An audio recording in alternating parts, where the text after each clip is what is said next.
Merry fucking Christmas, bitch. Oh, shit. I'm back.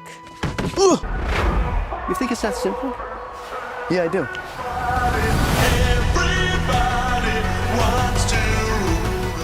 Sorry for not keeping up with the long form review videos, I just haven't really had the time. But now that I do, I'm definitely gonna try to keep up as much as I can with all the hottest shit that's coming out in theaters. I hope this sounds alright, I'm still kind of testing it out. Maybe I gotta get myself one of those magnetic necklaces or something so I could just like, you know, rather than hanging on my shirt, you know, links. I went into this movie barely having seen the trailers. I just saw Timothée Chalamet and I was just like, I'm in it. I saw the director and distributing company, I was like, oh yeah, it's gonna be good. We follow Marty Mauser in the 1950s, portrayed by the one and only Timothée Chalamet, who dreams of becoming a champion table tennis player and will not allow anything to get in the way of that. So if he needs to screw over all of his best friends to get what he needs, he will absolutely fucking do it. Would he screw over his own family in hopes of achieving the heights that he wants to reach? Most definitely, and he definitely will. Marty will do and use anything and everyone around him to get what he wants,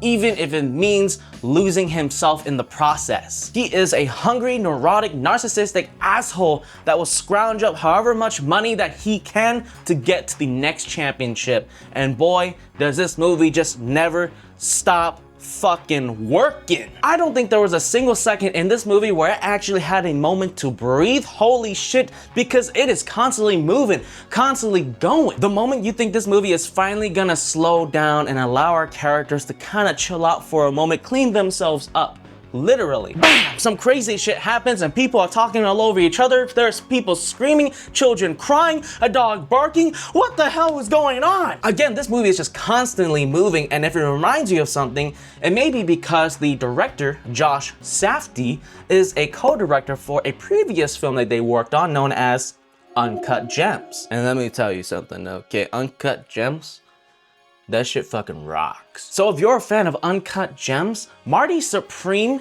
just seems to take things on a whole other fucking level. This is an original script inspired by a real person, but it's not a biopic, don't mistake that. And the best part, you don't need to know anything about ping pong to have a good time. I know I may look like a professional ping pong player, but guys, in all seriousness, I don't know a fucking clue about ping pong. I don't even know how the fuck to actually like use the pad. But boy, oh boy, did I find myself rooting for Timothée Chalamet, hoping that he fucking wins. And man, was I cheering on whenever he was getting those fucking crazy ass hits. I understand that some folks out there may be tired of Timothée Chalamet. Maybe they've been seeing him typecasted way too hard in too many things.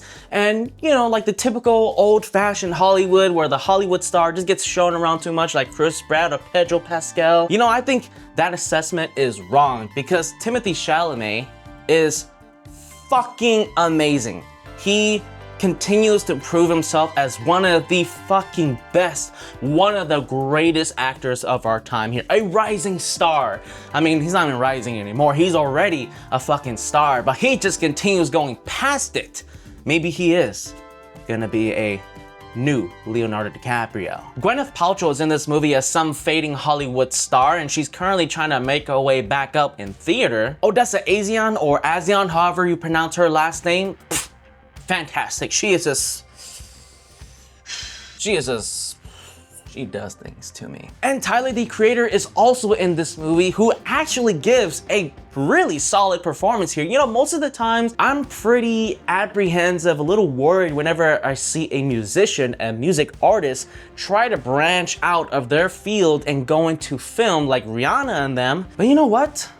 Tyler really proved himself here to actually be capable of acting. I think the biggest surprise in this movie was Kevin O'Leary, who doesn't really have much of an acting background or creative background to begin with. His performance for his character is fucking perfect, and I don't think I could see anyone else delivering such an asshole fucking person. The production of this movie is just magnificent. magnificent. My goodness, it looks so goddamn sexy. Every single angle, every single shot, every single set piece. Woo! I'm not much of a film fanatic when it comes to trying to emulate film or make something look like an old school film. As a matter of fact, I actually fucking hate it. I get annoyed when people are always saying, Your video looks too digital. It needs to look more like film.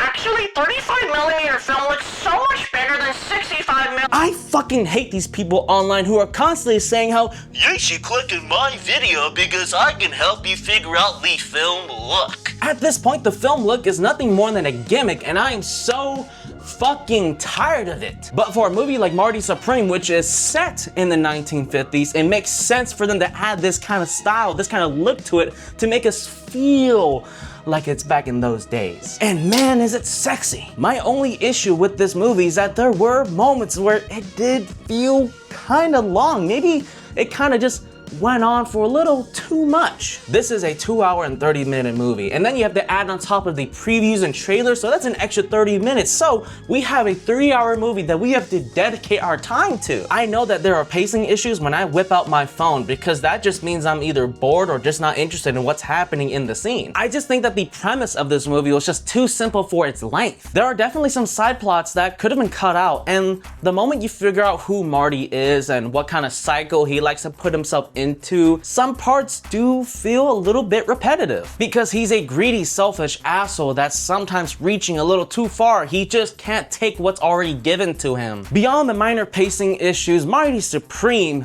fucking rocks. This movie is well worth your time in theaters. Please don't miss out on this, because we need to support more original films such as Marty Supreme. But I am well aware that ticket prices are constantly going up. I mean, what the fuck is up with that? You're making us pay 20 bucks a ticket and then expect us to sit through 30 fucking minutes of preview? Anyways, I hope y'all had a good Christmas. I'm excited for the new year, and I'm working on a video essay on a video game known as, I won't spoil it, but here's a little hint. All right, I'll catch you guys next time.